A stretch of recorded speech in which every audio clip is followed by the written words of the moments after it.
folks. Welcome to Let's Just Go. This is Kevin and Casey's Modern Missionary Podcast, where we talk family, mission, food, and barbecue, God and theology, community building, and just the whole spirit of going for it in life.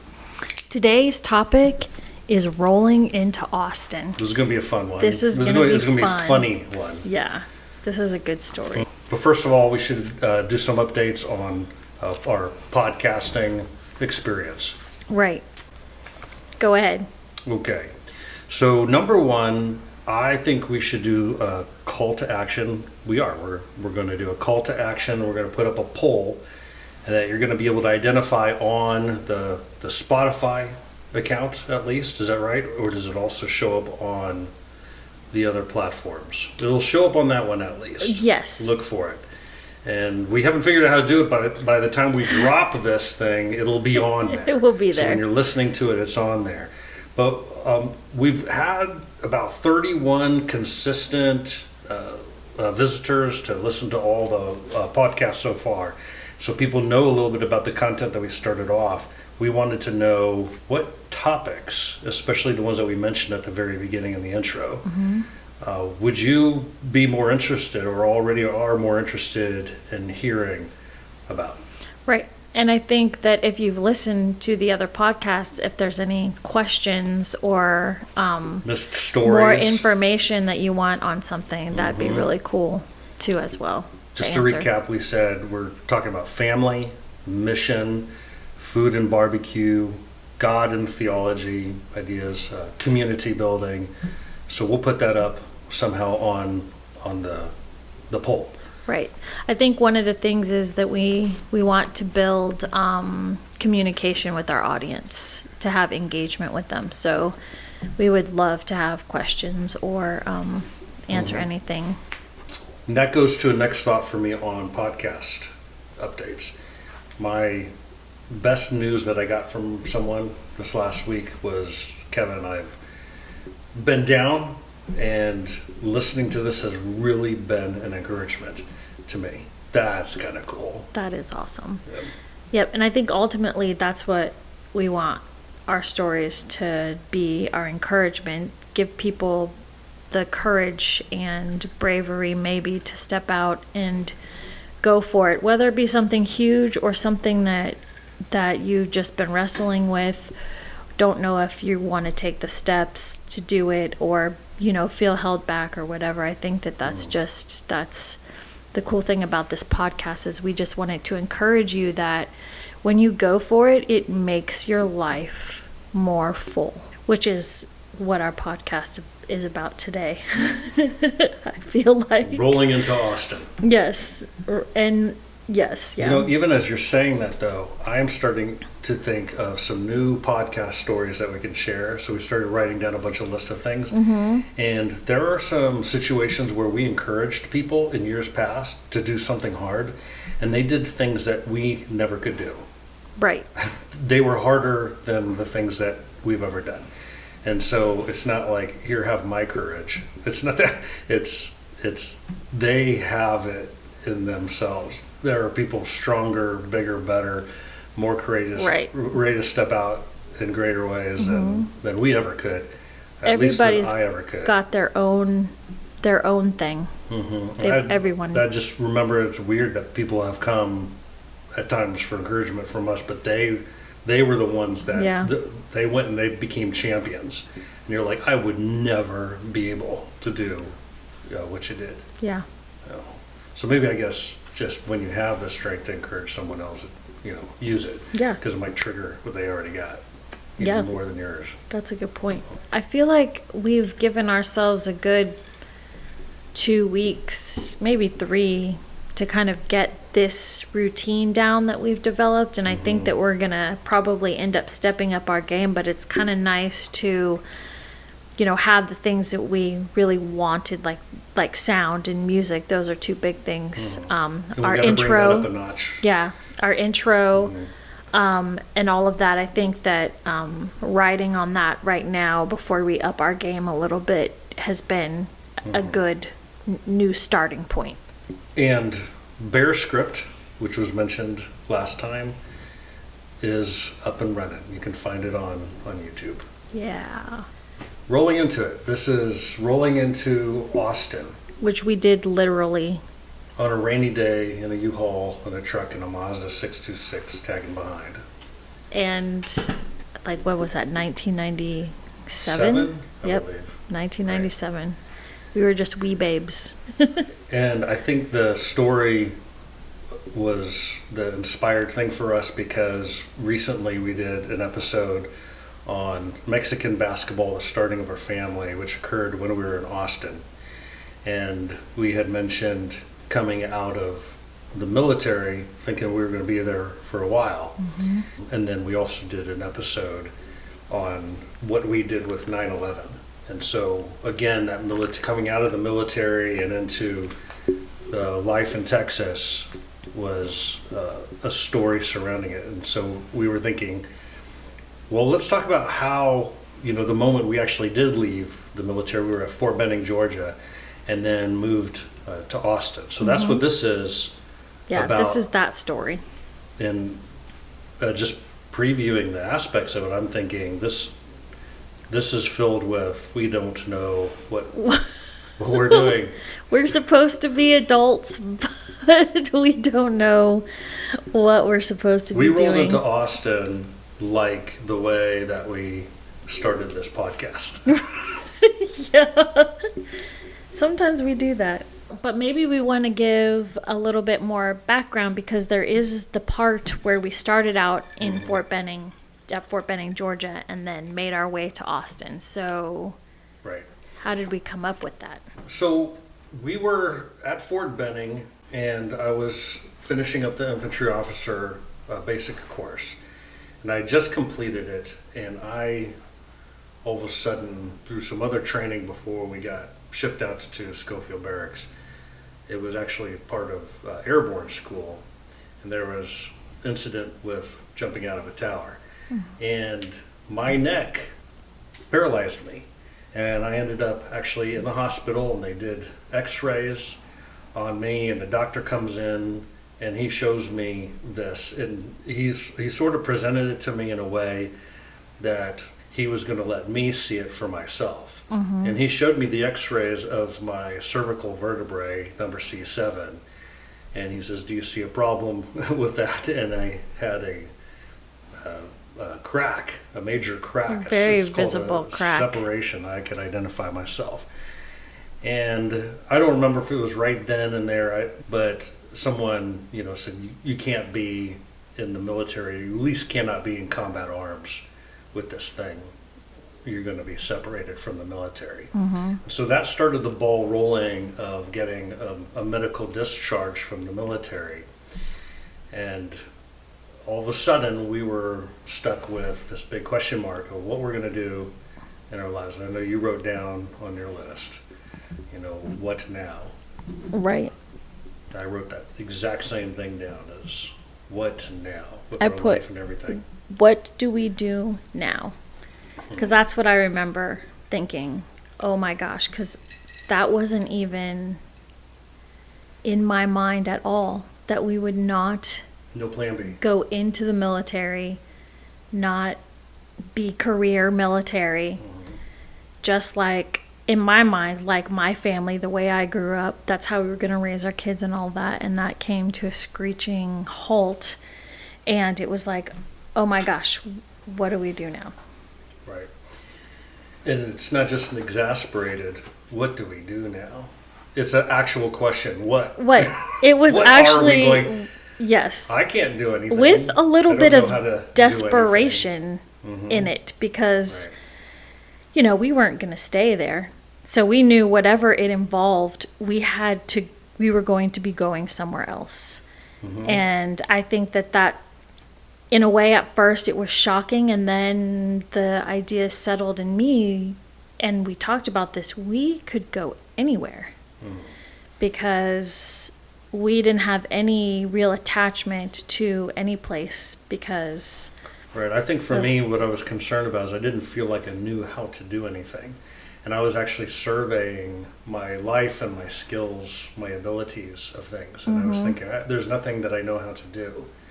I had participated in sports and athletics all my life, and I had done grunt work on farms, tobacco farm, dairy farm, hauling hay.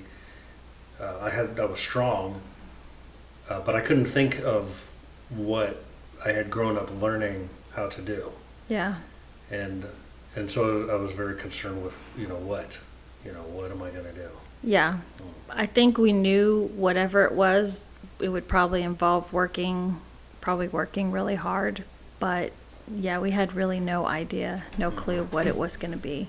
So I think I remember I started writing. So back in the old days, you didn't go to websites. You actually wrote to places, Chamber of Commerce, and they would send you catalogs about the location. And there were The a few places. research was different. I know, it was so different. I think I was trying to remember what places I wrote to, and I think I actually did Charleston, South Carolina. I did Austin, Texas, and there were two more, but for the life of me, I can't remember what they were, but for some reason, the Charleston one stands out to me. But, I mean, we were also looking, I want to say it was more in the West. Where to go? Right, but where do we even go? We're not going to live here in Columbus, Georgia. Right, and at the time, your parents had moved to Virginia Beach, and we knew that we weren't going to go there. And my parents, I think at that time, my dad was in Germany. He was stationed in Germany. No sense of and home. so we were like, well, we aren't going to go where our parents are. So what do we do? Another element to that I remember is I was mad. I was personally mad. And there were some other things that I chalked up as failures in, my life. And some of them were my fault in decisions. And some of them were stuff from the past. And later on, where we're going to move to eventually, in Austin, that's where God would really bring all that stuff to summation and use it to remake me. But I was angry. This was a failure for me. It was something that was out of my control. It wasn't a moral failure. It was a capacity failure. My neck broke. And I was, mad at myself, but also just at existence. And what I was thinking about is I want to move to some place that nobody that we know lives. Yeah. And that we know nobody. And I also don't want to work for anybody. I want to work for myself. I want to be self-employed or whatever form that would take. Yeah. But I don't want to listen to anything. And so, probably not just mad, there was bitterness with me. And so, when we roll into Austin eventually, that's part of my story. Yeah. As I'm rolling into Austin, a bitter man. When I hear you talk about this, actually, I remember back then, and I feel like I was so inept at helping you through that struggle.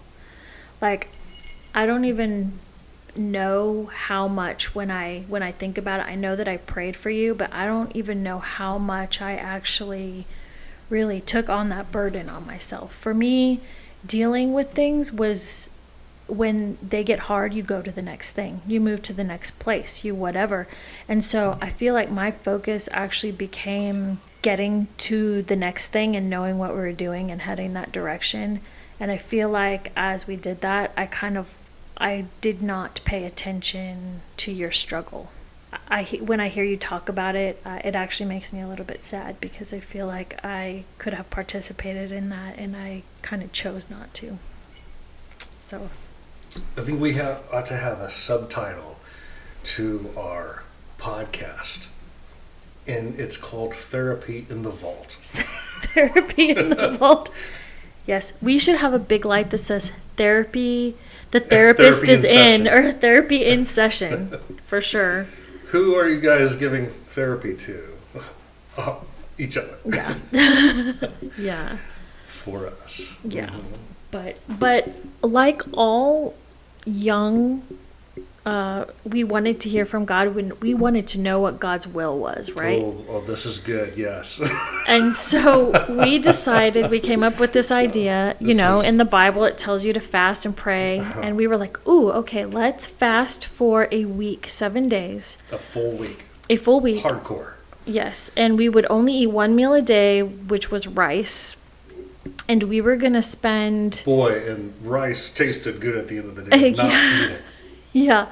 And we decided that we were going to spend some time in the morning and some time in the evening dedicated to just praying. But we kind of did it separately because Kevin was still very busy and I we were going to come together was still working at the Gap there in Columbus. So at the end of the 7 days, we would come together and we would talk about what God told us.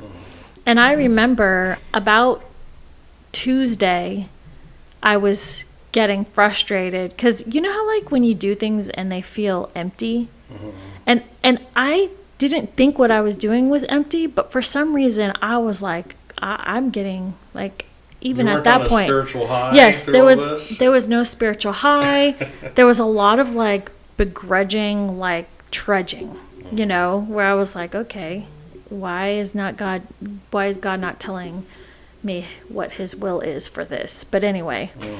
So we ended up, after the 7 days, coming back together. Okay, so that was a horrible 7 days for me. Yeah.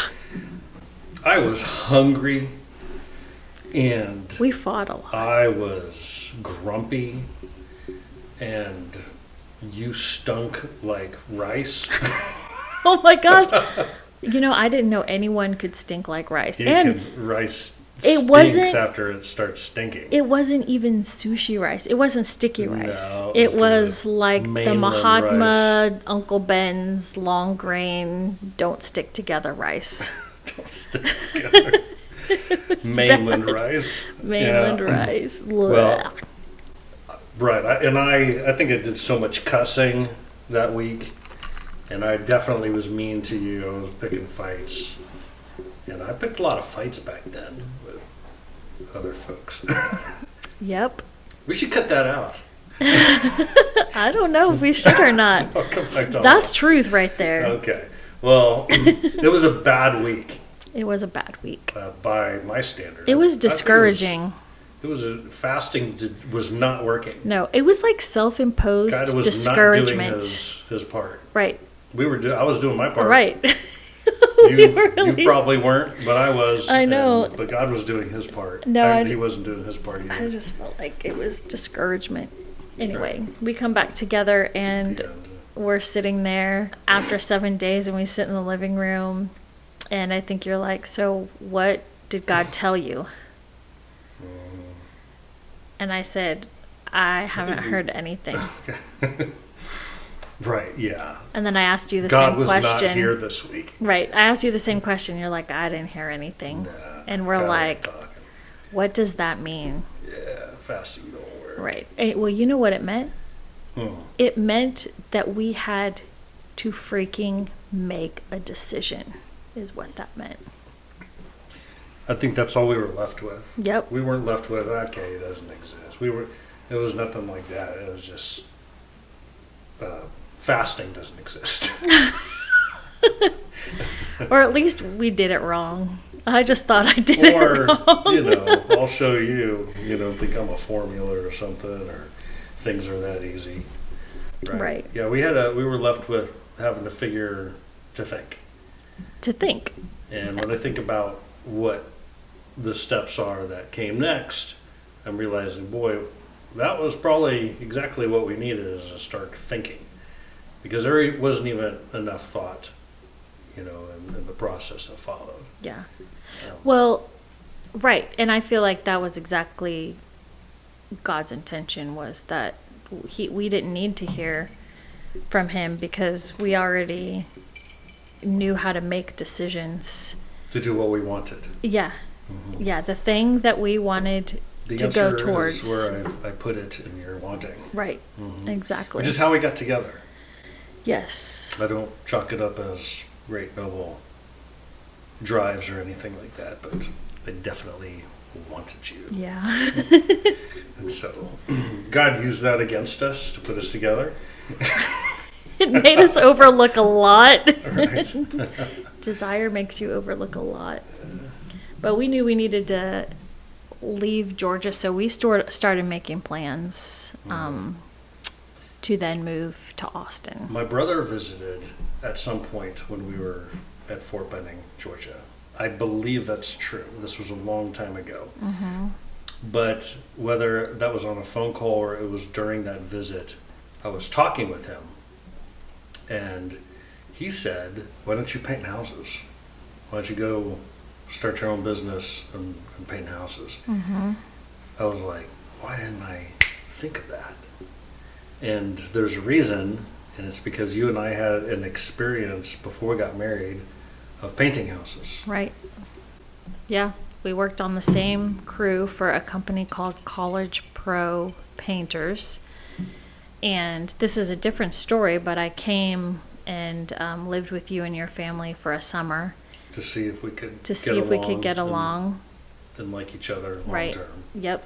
And we worked. Which we didn't. No, but we'll talk about That's that some other day, yeah.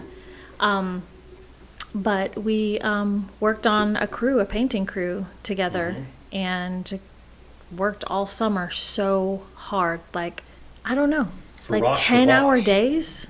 Long hours. Long hours, dark. We'd come home when, it was summer, but, like 9, get home at 9. It was a summer eat lots job. of food because we were so hungry.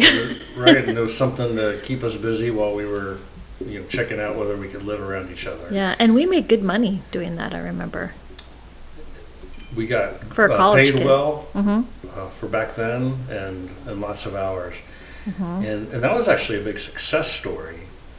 We had Ross the Boss. Right. And Ross the Boss was one of a couple of hundred franchise owners of College Pro. I think it was just College Pro. Mm-hmm.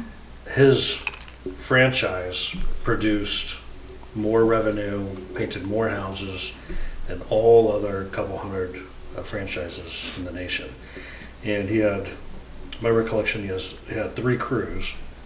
Mm-hmm. I led one of the crews, and by far we were the producers for him. Mm-hmm. And so we worked long, hard. The others that worked underneath us on our crew worked long and hard. I think, didn't Andrew hit, right? Yeah, Mm-hmm. he led one of the crews worked. too, and there was like fierce competition between Well, he the worked two for crews. my crew at first, I think, and then he was taken and he was given another crew where he led that one, right? So there was like a competition. Right. But I remember we all pretty much knew each other too.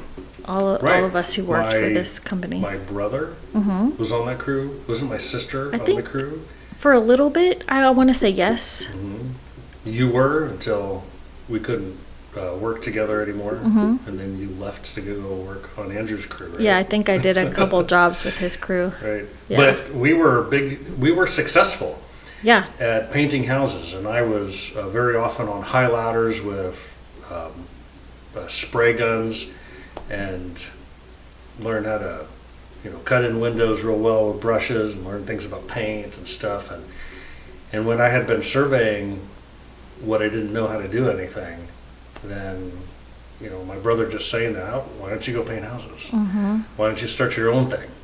One of the things I grew up doing as a young kid, as a little kid, is creating lots of clubs. Yes. For those that there's some funny stories in there. Okay, that's another cast. Kevin's crazy childhood stories. Right. But then that was stuck in my brain. Yeah, I mean that's one thing that we can do. And I had a worker on my crew, Casey, and we're living together. Yeah, I could paint too. Let's go to where nobody knows us and work for nobody except ourselves and just start from scratch and see, how things go. Yep. So we separated from the military and packed so we had our car, and then we had a black Ford F-150. I bought a ladder rack. Yeah, a ladder rack for it. Before we left. Because we found a really good deal on it. And had a U-Haul. And to tow the Mazda. you towed the Mazda, and I drove And I did a lot of prep work as far as just crunching numbers beforehand. And so I spent a lot of time writing down numbers. This is what paint would cost. This is what ladders. This is the equipment we would need. We looked at the budget, and we had pretty much nothing to us. Yeah, we had no money. And we were paying car payments and truck payments, and we were realizing that when we got there, we had a very limited time to get things rolling. Right. Yeah, we went with a very short timeline of getting there, getting established, of needing to, get a job and all that kind of stuff so we could survive. And I remember one money scheme that we had was to do what's called a ditty move with the military. We're separating from the military, so it was a do-it-yourself move. And so we would pay for the U-Haul ourselves instead of having movers. Right. And we would load the stuff up. We'd keep our receipts. We'd measure the weight of the U-Haul, and we were given a certain allowance of weight for our move. And then on the other side, we would do the receipts, and we'd mail it in, and the military would reimburse us for our move. So we did this ditty move to get some extra cash so we could make it another month after we got there. Right. But this was 1997, and nothing was immediate. So we had like time gaps that we had to figure out, from correspondence to sending in receipts, things like... You couldn't scan a receipt and then emails. We didn't even have cell phones. No. We didn't have cell phones, everything. right? No, you had to call numbers that wouldn't be answered, and you had to Go wait to on the hold. library, photocopy your receipts, Right. stuff it in an envelope, Put them in envelopes. and mail it to a bureaucracy. Right.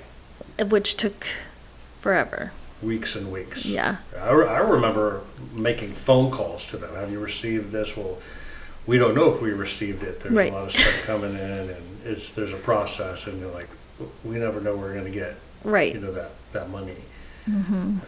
Which we needed to survive. But anyway, so the day came for us to load up and start driving.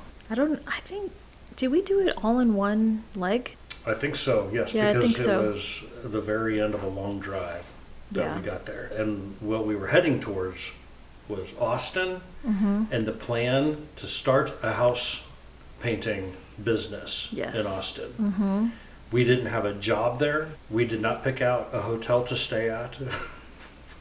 We did not have money to sustain us. We didn't have someone to be a quartering party and to receive us. Right. We didn't know anyone there. It was like getting on a ship.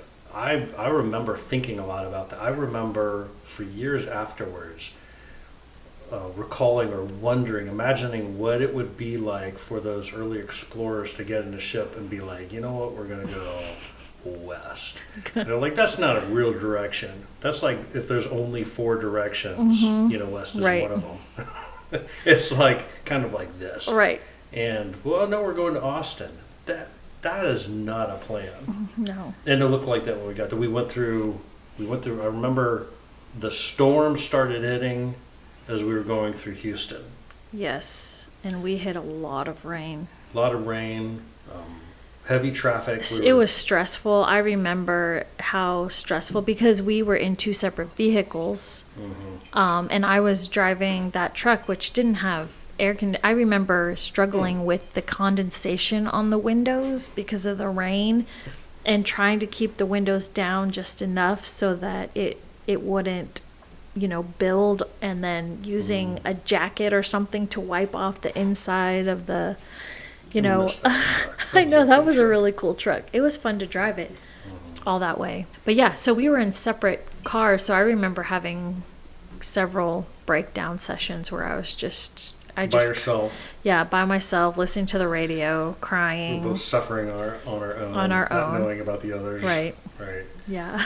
Well, I remember I'm in this extra wide U-Haul with the trailer behind me, and the weather, and these 2 semis, one on my right, one on my left, going through Houston traffic during rush hour. And they're like squeezing me in. And I'm not even going to pay attention to an exit I'm just trying to stay alive. I just remember that pinch. Remember that pinch, and I was thinking, I don't see anything in my life ahead of me other than the next mile of staying in these safe lines to keep in my lane. I didn't have any picture of our future. I didn't have no kids, this is what work's going to actually be like. This is nothing about what Austin or Texas looked like. That's all I knew. That was all my future was what's the next mile on this road between these two semis rolling through Houston in the middle of the storm. Yeah. I remember kind of, you have a plan in a way that you're going, and that gets like broken apart. I remember really struggling with planning, being kind of planning shy. I don't know. What even is it? Yeah, what even is it? Is it even going to work out? I felt like in those moments, you're right. We had just like what the next step was in front of us. Just put the next step in front of us, put the next step in front of us. I remember even within arriving there and some of the things that we went through, I remember feeling one way in one 30-minute period and completely the opposite in another 30-minute period. I mean, it was like this roller coaster of emotions, but not really planning for those things either. But so we hit rain in Houston, and that pretty much stays that way as we're driving to Austin. And we did not rehearse this, by the way.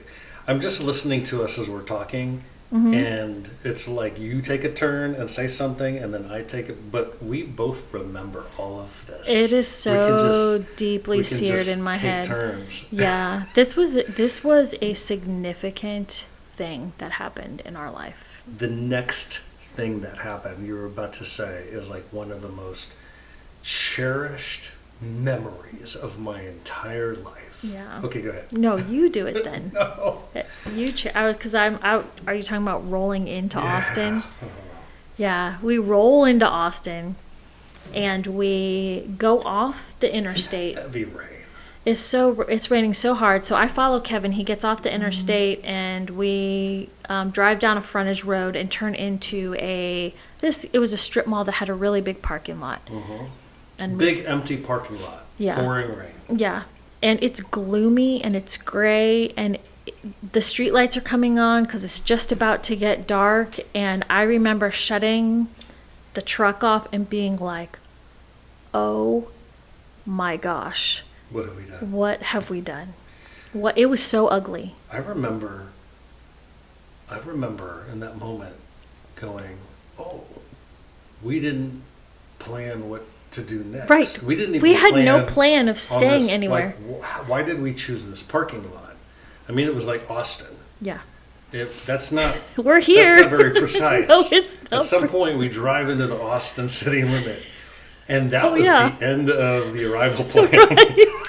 Well, you did, and you tease me about this all the time. But I remember talking about where we were going to stay, and you were like, "Should you want to just sleep in the vehicles?" And I remember I broke down crying. There's too many stories like this. There's too many places where we went, and you say that I said, "Do you want to sleep in the vehicle?" You did, though. This was your thing. I think you blended that one or two with you all were of so the arrival used stories. to me doing that You're right. you just thought that I was going to go along with it. And I think normally I would have, but I was so frazzled and stressed from that drive, and it was so ugly. And we were in it didn't feel like a safe part of town in a strip mall parking lot. I remember sitting there. I get out of the truck and I go in to the car with you, and it's like drizzling, and we have the windows down, and we're sitting there talking about the next thing, and I have just kind of broken down crying because I want to stay in a hotel and have a shower and all that. And There is this pickup truck. It is jacked up and it has the Dixie flag in the back. And it drives by a group of black people and it yells out the N-word to them. And I am like, oh my gosh, we are going to die, because in my mind, everyone in Texas had guns. And I thought we were going to be in the midst of a shootout on our first, and someone planned our for you first to seconds see the in Austin. the worst epitome Yes. of it upon your arrival. I know. And I was like, what is this about? I want to get out of here. That's what I felt like. I want to get out of here. So I'm still, I'm still in this U-Haul truck, Mm-hmm. and we've parked, and you're still in the truck, and you're going to leave that truck in the pouring rain. You're going to come over and you're going to sit in the cab of the U-Haul Yes. with me, because we can't go out onto the parking lot and look around. Oh, all right, high five, we made it. We did it. Yeah. I remember driving in and realizing that we did not plan beyond this moment at all. And you get in the truck, and I'm just remembering this now, but earlier when the neck thing happened, the question was, what now? Mm-hmm. And I remember we literally said that in that U-Haul is, what now? Yeah. We didn't even know what our surroundings looked like because of the rain and because of the vague kind of area. Right. that we were Yeah, it in. was. You couldn't really get a good idea at all of what what area we were in, what it looked like, what the buildings were like, because it was kind of like a hazy, foggy, drizzly, dreary rain. Right. Yeah. And I sort of felt a slave to our plan, which was inadequate. An inadequate plan is this. We planned this. we planned ourselves into this position, But then we were forced to, what now? Right. Do we sleep? Yeah, I think I was mad at you a little bit, because that was where my incapabilities. frustration went towards that, was because, oh my gosh, we have no plan beyond this. I am so mad at Kevin for that. I think that's where and then I'm going to break down. I want to sleep in a hotel. So we go to a hotel. Yeah. I think we just found the one closest that was one. probably up the exit. No cell phones. No. You can't look it up. You go find a hotel, Right. and then you walk in, and then you ask them a question, and then you get into a hotel. And then I remember that we experienced, our plan was then, okay, we got to have a plan. We're going to survey this area. We're going to drive around and look at things. You can't, we were not looking things up on a computer and doing a Google search. That wasn't anything that we could do. And so we were going to physically drive around and at some point get an Austin physical map that you can unfold and go, well, how about right here? Not knowing what's actually Really why anything you would about even pick the area. that spot. Yeah. But I remember maybe it was just 2 days of total distress and discouragement with no answers, and realizing our reconning and searching is also not adequate. Right. Well, so the one thing I do remember, though, and even though we did feel like that after, is when we woke up in the morning, the sun was shining.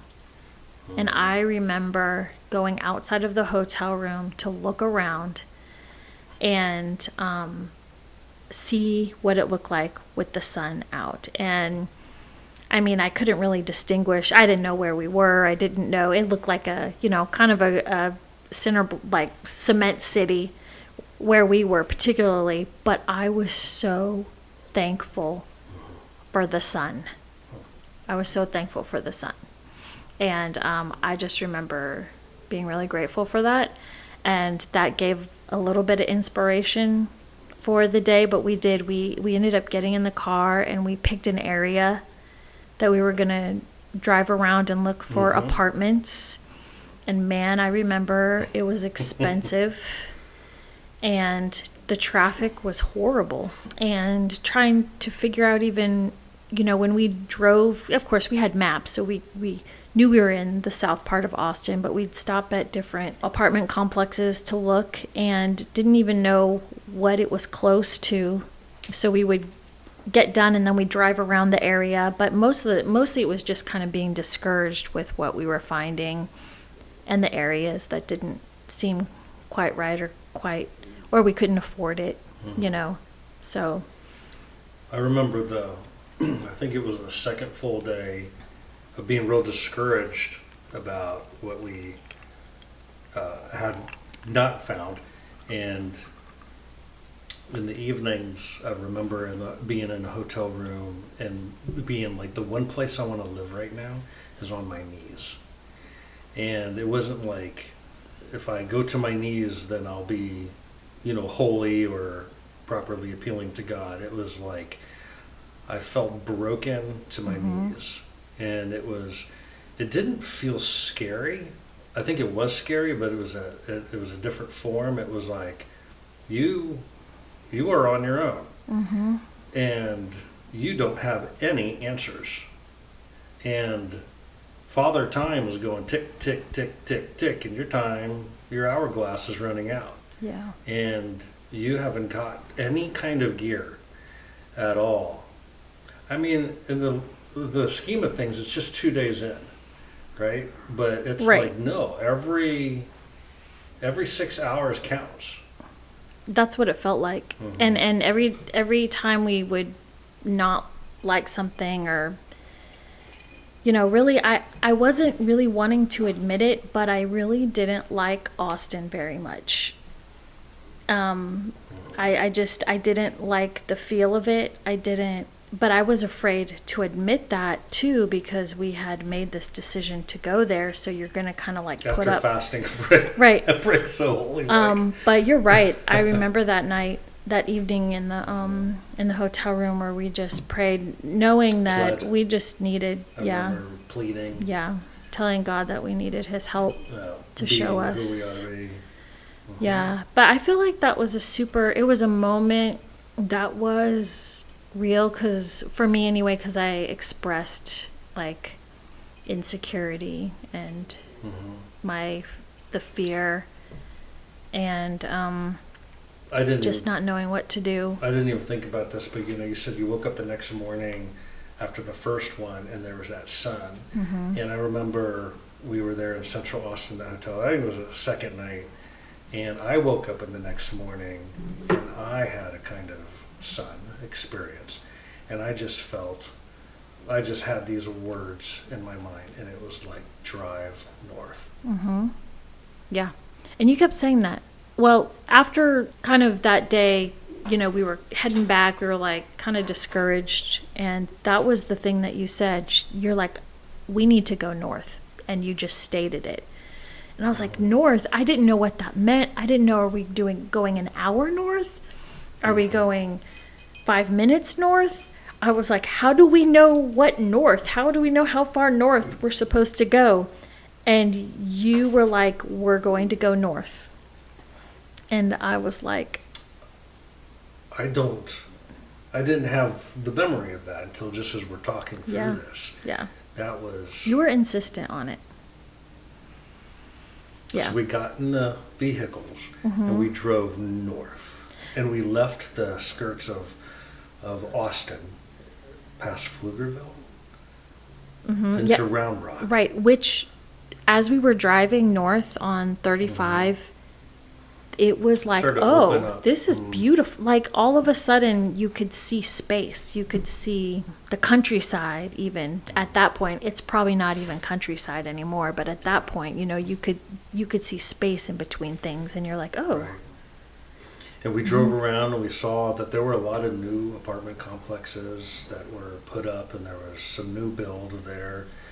And again, it didn't turn out that we were finding anything, but there was something different. It was like, we're definitely going to look around here in this town called Round Rock. Right. And see what we can find.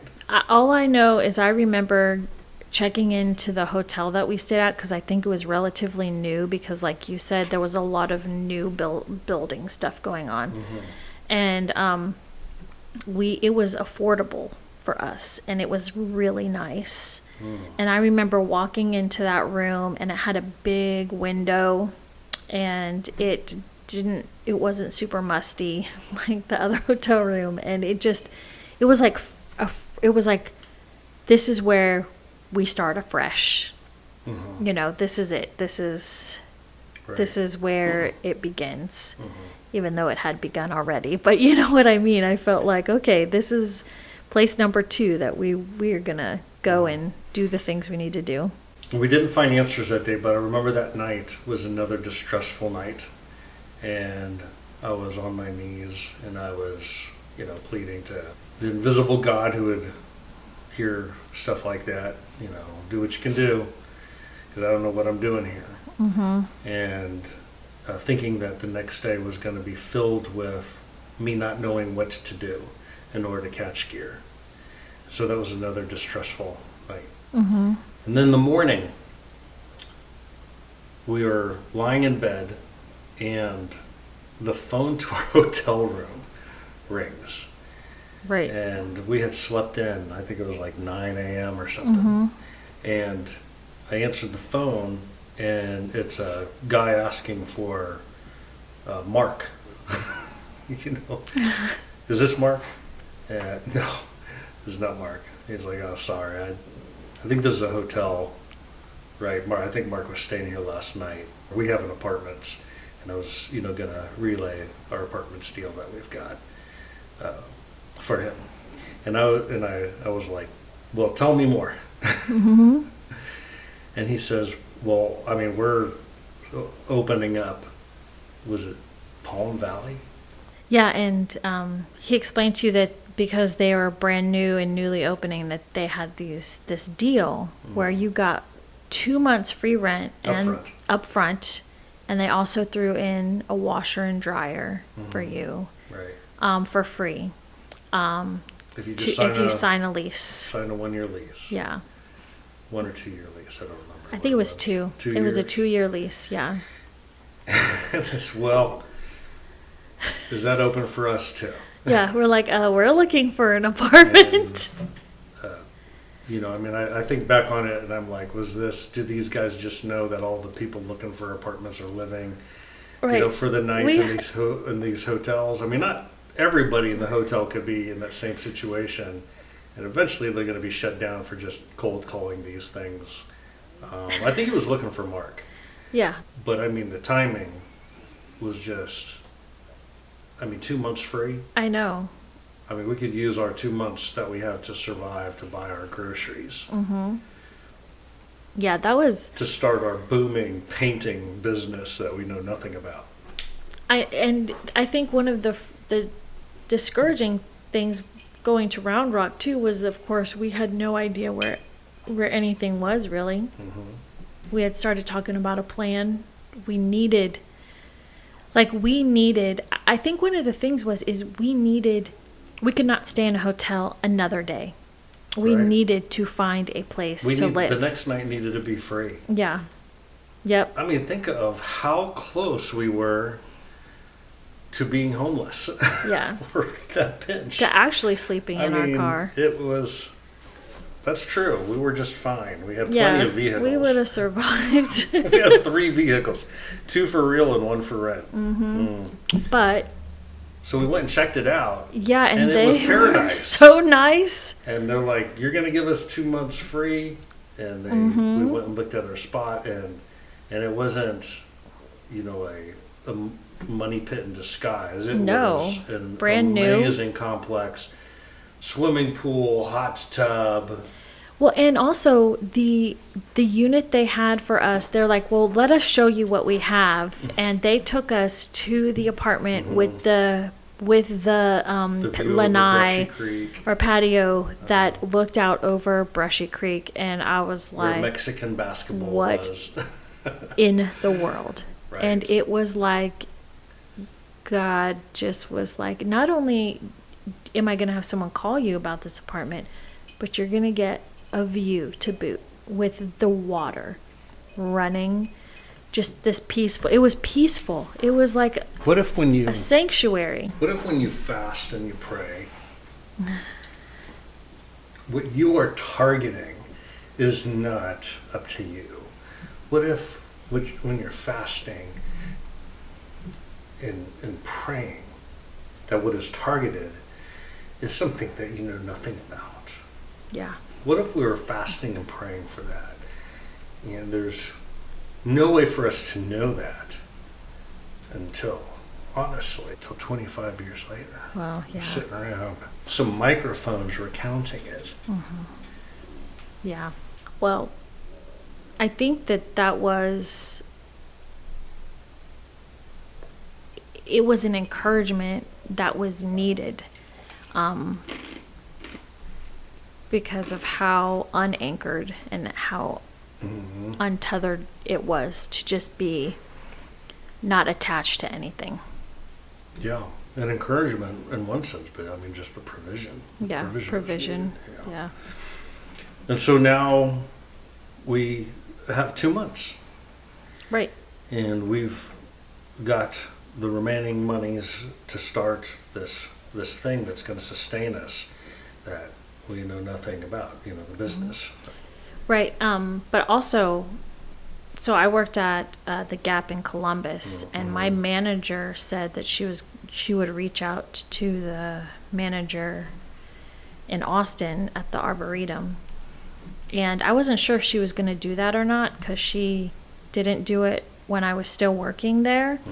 But I remember once we got settled and kind of made some more plans about what we were going to do, I remember calling her, and she was like, "Oh yeah, your manager called me, and if you want to come in and meet us, and then we can see, if you want a job there." So that was another thing, is I didn't know how hard that was going to be to transition, if they'd even know who I was or whatever. But she was actually expecting my call.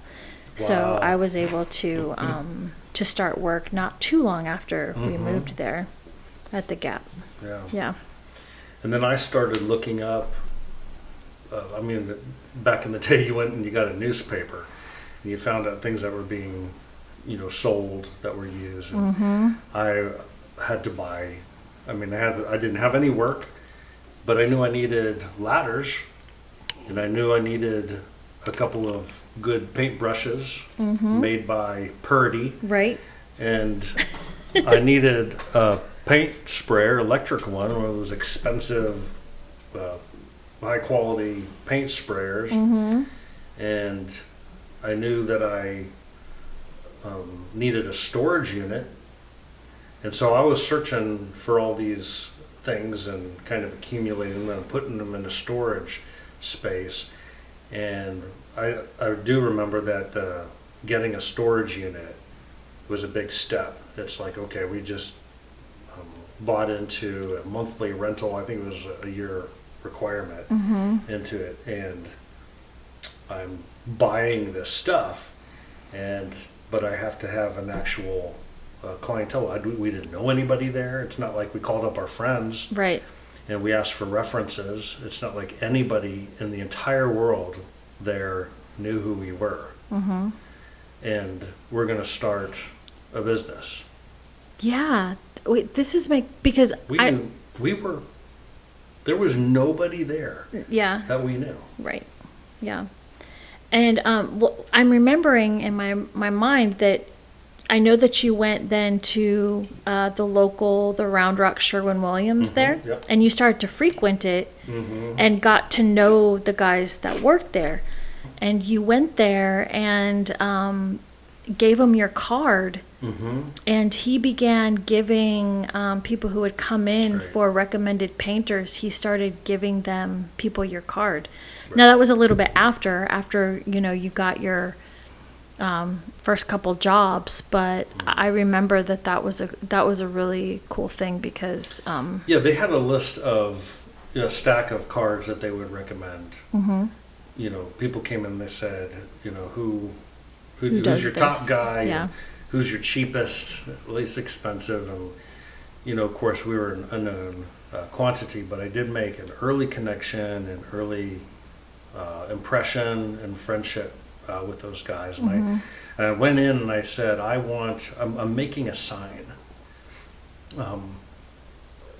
And I don't know why I cherish this sign. Remember, I kept it for like a decade after we were done with this business.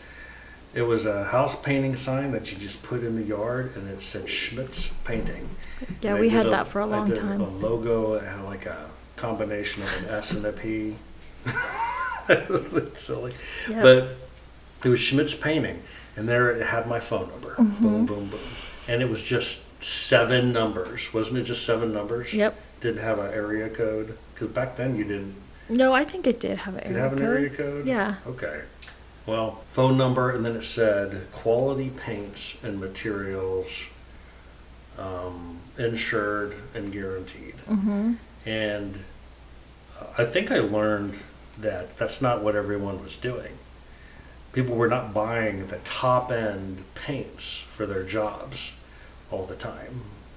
That was part of making some extra revenue. Yeah. And they also weren't getting insured and guaranteeing their stuff. And I just thought that's naturally what you probably ought to do. Maybe if I had done more research, I wouldn't have done it. But my sign was, and so Sherwin-Williams was like, this guy's going to buy the best materials always from us. And so that ended up, later on, as time went on, really paying off. Yeah. But we put up the signs when, we had jobs. But at first we had no work. And it was all about knocking on doors. Yes. And that was hard. It was very hard. Because it's knock, knock, knock. And then it's no. And go away and, ignore. Call the cops. Or, right. And it's rejection after rejection. And that was the mode that I had gotten into the truck in Columbus. I'd gotten into that. I was in that mode when I got into our moving vehicle to roll into Austin. And now I was going door to door looking for people to asking for people to reject you. Right, looking for some more rejection. Yeah. And you know what I did? I knocked on the next door. And then I knocked on the next door, no. And I knocked on the next one, and it was no. Rejected. No. Rejected. No. Rejected. And that was my lot. And I did it the next day, and I did it the next day, and I did it the next day, and I just kept on doing it. You did. You did not stop. You did not stop. And I remember when you would go out, I would pray really hard. Please let someone say yes today. Please let someone say yes today. For you and your, for your encouragement, but also, because we needed somebody to say yes. And then somebody said, can you replace the siding? Some siding sheets on a house? And can you replace the wood trim around my windows? And that was another moment where I was really in touch with the fact that I did not know how to do things. And I felt like growing up I didn't learn how to do things, work with wood, and I didn't know how to do things, but that was a sense that was the obstacle. The person asked me, do you know how to replace, the siding on my house? And I said, yes. Right. I said, yes. And do you remember what I did? You replaced the siding on their house? Yeah, but I went and I got a sheet, and I messed it up. And then I went and I got another sheet, and I messed it up. Oh. And I went and I got a third sheet. The way I do it now. Yeah. And I got it right. And it cost me. And I started doing the boards of trim around the windows that had rotted out on this house. And I went through more wood than I should have. And I finished that thing. And it looked good, and it was right, and it was properly caulked and sealed, and they never saw me not doing it right. They only saw the finished product. And they loved it. And what I was really surprised at was that I got paid. Right.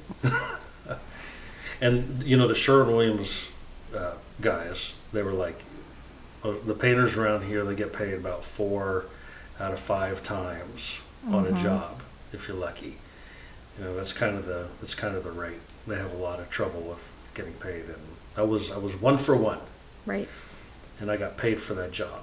And I could have made more money than I did, but I made positive amount of money. And I think it probably helped us for half a week or a week. Yeah. And that was exciting. And then I remember the other job that you had was painting. Was it a metal, like iron banister? Right. You had to like sand off the rust and then repaint it. And I remember I actually came with you and I helped you. I helped you do that job, and the people that lived there seemed really surprised when you introduced me and I was your wife, and they were like, "What?" Like, I don't know how many.